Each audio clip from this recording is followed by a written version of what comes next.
of glass in this space, and how we loved the look of transom glass. Our kitchen cabinets have glass across the top, but we had done this doorway step down into our family room with the transom glass years ago, and we really just love that kind of custom detail. When we did this addition, we did transom glass above the windows, and what happens sometimes when you remodel, there's something that's not quite exactly how you want it to look. We felt like the space between the transom and the window was like a little plain and boring.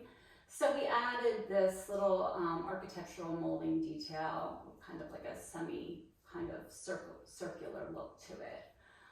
So like I said, this was done many years ago before we finished knocking out the walls and doing the rest of the cabinetry. So when we built this island, our cabinet maker, Joe, said, wow, you could do something really beautiful with the back of this island that you're gonna see, you know, as you're sitting at your kitchen table, instead of just doing like a flat panel or something that looks like a kitchen door. We can now custom make any shape at all that you would want.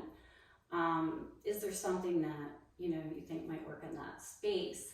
So when I was in this room, I noticed that I had the circular kind of detail in the windows. So I chose to do this with the circle. And we just really think it adds just one more really cool feature, another focal point, something that is totally custom and individualized to our taste.